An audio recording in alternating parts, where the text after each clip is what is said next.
नारद श्राप दीन एक बारा,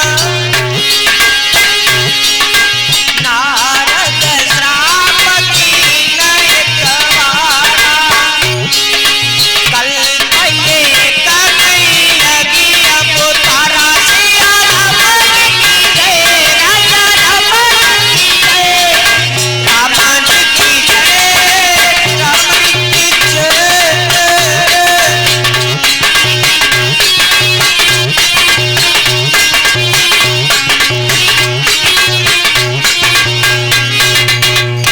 कि नारद श्राप दीन एक बारा, और कल्प एक कई लगी अवतारा।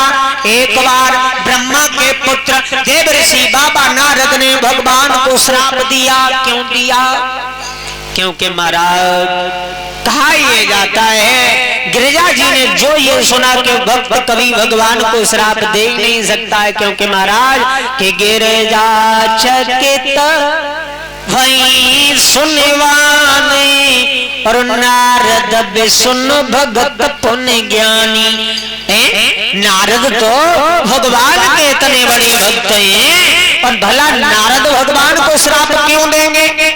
महाराज समझने वाली बात यह है कि नारद तो भगवान के इतने बड़े भक्त हैं, और भला नारद भगवान को श्राप क्यों देंगे? तो महाराज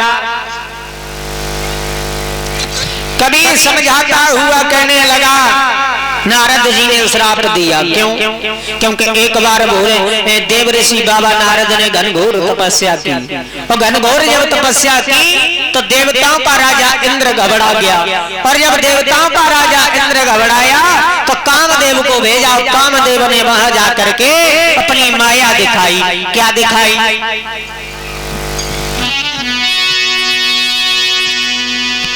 कामदेव ने वहां जाते ही जाते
ने इतनी घनघोर तपस्या की कि देवताओं का राजा इंद्र भी घबरा गया, बीहड़ में उपवन खिला दिया, ग्रीष्म बसंत बना डाली। आहा महाराज कामदेव ने क्या किया?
माया दिखाई। जहां भीड़ उपवन था वहां ग्रीष्म बसंत बना डाली। सुंदर सुंदर हरी भरी फुलवारी आहा लहरिया रही है। डाली डाली पे कोयल बोल रही है, कामने देर नहीं की।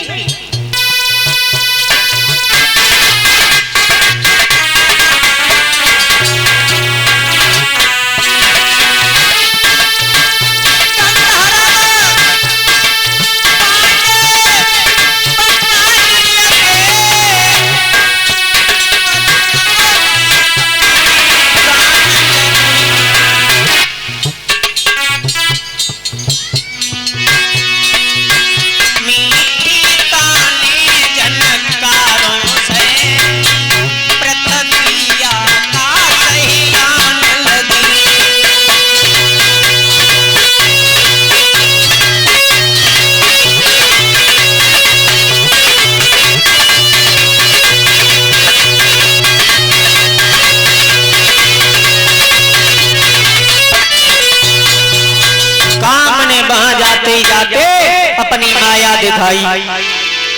बीहड़ में उपवन खिला दिया कामदेव ने, ग्रीष्म बसंत बना डाली। गंधर्व बाजे बजा रहे, परियां जी भर के गा रहे। महाराज कामदेव ने अपनी माया दिखाई। महाराज कामदेव ने वहां सुंदर सुंदर हवा।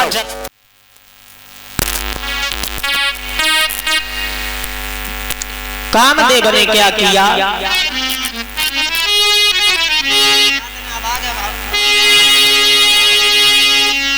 कामदेव ने क्या किया है?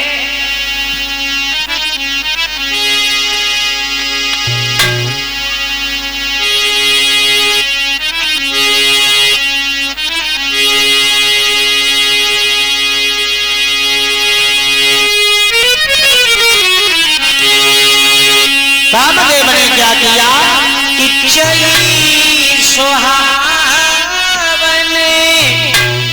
त्रिविधि बयारी, काम प्रसानो बड़ा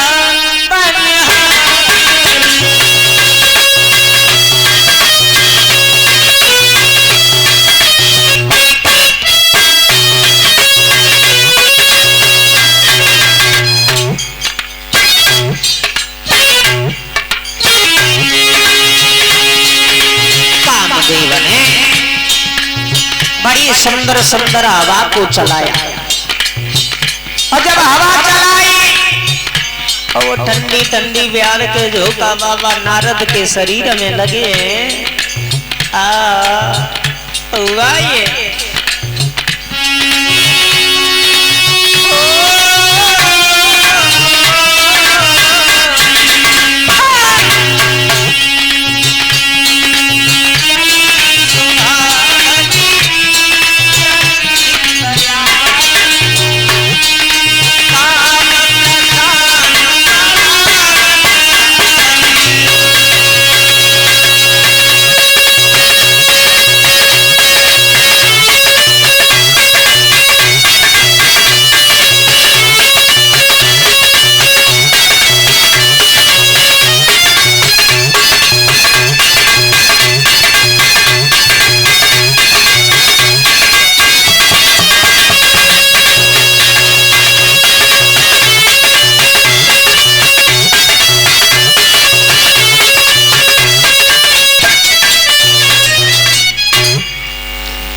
कि चली सुहावन त्रिविधि बयारी और काम कृष्ण बड़ा बन हरी।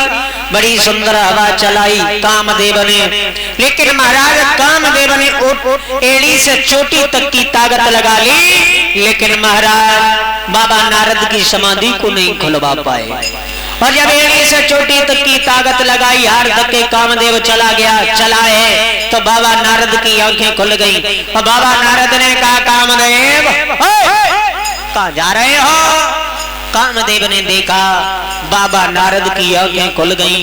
कामदेव भाग करके बाबा नारद के पैरों में गिर पड़ा और कहने लगा, बाबा नारद क्षमा करना, अरे मुझे श्राप मत दे देना, मुझे तो देवताओं के राजा इंद्र ने भेजा था, इसलिए हम आपकी समाधि को डिगाने आए थे, बाबा श्राप मत दे देना। बाबा नारद कहने लगे तुम्हें क्यों श्राप देंगे, अरे तुम्हारा जो काम था वो तुमने किया। लेकिन महाराज कामदेव कहने लगा बाबा जी मैंने महात्मा तो बहुत देखे, मगर तुम्हारे जैसा मैंने महात्मा नहीं देखा है बाबा जी। हाँ महात्मा तो बहुत देखे, क्योंकि एड़ी से छोटी तक की ताकत लगा दी, मगर तुम्हारी समाधि को नहीं डिगा पाए। और जो ये शब्द कहे तो महाराज बाबा नारद को घमंड हो गया। घमंड में फूले बाबा नारद भगवान शंकर के पास में पहुंचे। शंकर भगवान ने जैसे ही आता हुआ नारद को देखा तो नारद से कहा आओ नारद, बड़े दिनों के बाद आए हो, क्या बात है आजकल दिखाई नहीं दे रहे हो। नारद घमंड में फूले भोले बाबा से बोले सुनो भोले बाबा, शंकर सुनो सम्मान से बोलना सीखो, क्योंकि मैं कोई छोटा मोटा महात्मा नहीं हूँ जो द्वार द्वार भटकूं। मैंने कामदेव को जीता है, कामदेव को। जो ये कहा भोले बाबा समझाते हुए कहने लगे हमें ऐसा लग रहा है कि नारद को घमंड हो गया। भोले बाबा समझाते हुए कहने लगे सुनो नारद, ये बात तुमने हमसे कही सो कही, लेकिन भूल करके भी भगवान विष्णु से मत कहना। बोले क्यों नहीं कहेंगे, अभी कहेंगे, अभी जाएंगे, क्योंकि मैंने चोरी थोड़ी नहीं की है, मैंने कामदेव को जीता है। नारद वहां से चले और भगवान विष्णु के पास में पहुंचे तो भगवान विष्णु ने नारद को आता हुआ देखा तो हरि इस मिले उठे रमान केता और बैठे आसन ऋषि समेता।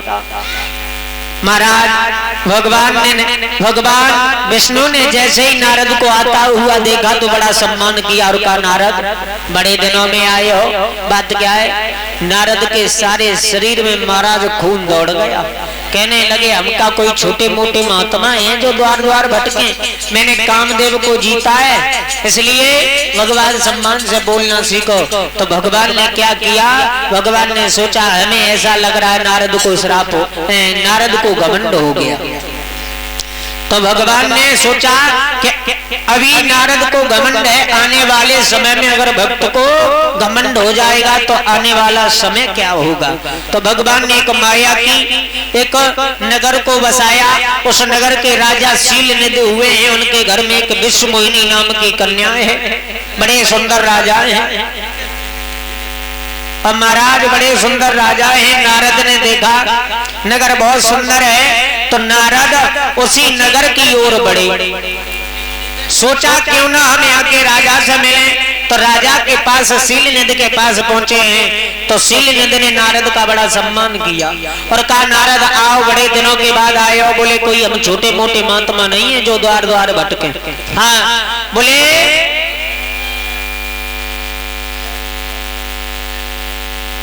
और महाराज नारद को सुंदर सा आसन दिया और नारद से कहा नारद एक मेरी बात सुनो, मेरे घर में एक कन्या है जिसका परसों स्वयंवर है, क्या आप उसकी दिन दशा बताओगे। तो नारद ने कहा बुलाओ अपनी बेटी को, हम भी देखें तुम्हारी बेटी की दिन दशा, तुम्हारी बेटी का होने वाला पति कौन होगा। जैसे ही बेटी को पास में बुलाया विश्वमोहिनी आई तो नारद विश्वमोहिनी को देखते ही रह गए, क्योंकि वो विश्वमोहिनी दिखने में इतनी सुंदर थी। नारद की महाराज नजरें उस विश्वमोहिनी के चेहरा से नहीं हट रही हैं। अब तो नारद महाराज उस बेटी का भविष्य देख रहे थे, लेकिन नारद खुद ही अपने भविष्य में खो गए। सोचने लगे अब हम महात्मा बन के नहीं रहेंगे, अब हम शादी करेंगे और शादी करेंगे तो इसी लड़की के साथ करेंगे।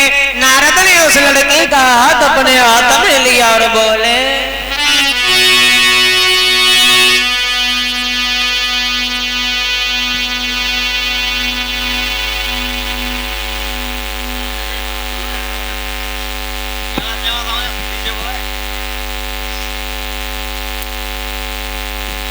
नारद ने अपने हाथ में हाथ लिया और नारद सोच रहे हैं छोड़ कर हाथ में नारद चले और दिल में पापी छुपी छुपी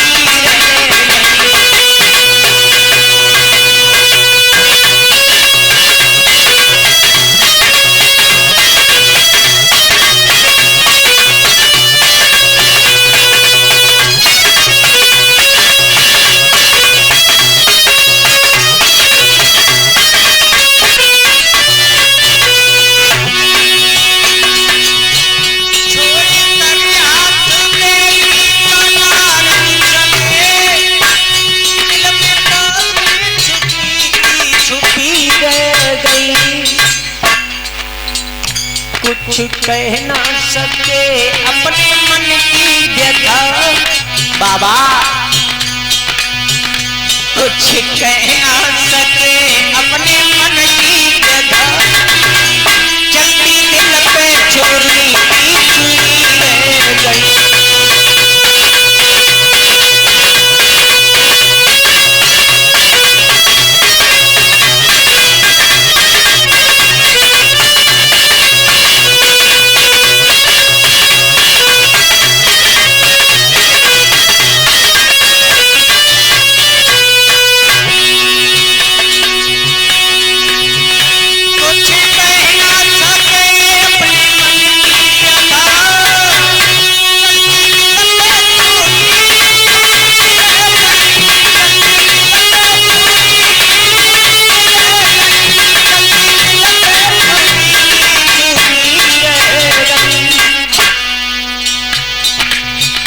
कुछ कह ना सके अपने मन की व्यथा कुछ कह ना सके अपने मन की व्यथा चलती दिल में छुरी की छुरी रह गई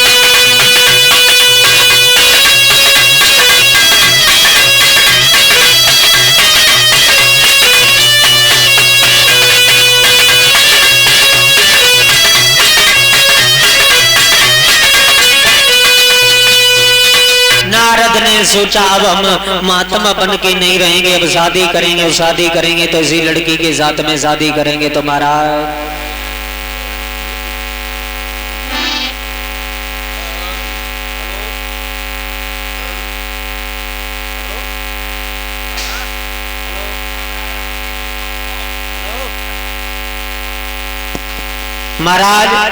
आज नारद समझा रहे हैं अब शादी नहीं करेंगे। तो नारद महाराज वहां से भागे, सोचने लगे मैं इतना सुंदर भी नहीं हूँ, विश्व मोहिनी दिखने में बहुत सुंदर है, मैं इतना सुंदर भी नहीं हूँ कि विश्व मोहिनी हमें देखे और हमारे गले में माला को डाल दे। तो महाराज नारद ने सोचा क्यों ना हम भगवान से क्यों ना हम तपस्या कर लें। लेकिन नारद ने सोचा कि इतना समय भी नहीं है कि हम तपस्या करके सुंदर बन जाएं। तो नारद ने क्या सोचा, क्यों ना हम भगवान को यहीं बुला लें, क्यों ना हम भगवान को यहीं बुला लें।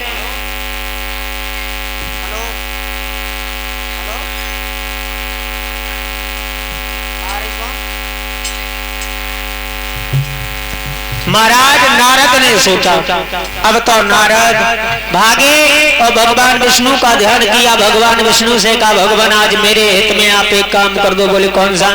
कि जय दिनांक होए तमोरा और करो सुबह की दास में तोरा, मेरे लिए आज आप मेरे हित में काम कर दो। बोले क्या कर दे? बोले मुझे इतना सुंदर बना दो, इतना सुंदर बनाओ कि जो लोग मुझे देखे वो देखते ही रह जाए। तो भगवान ने नारद को इतना सुंदर बनाया, इतना सुंदर बनाया, नारद अपने शरीर को देख देख के बहुत खुश हो रहे हैं।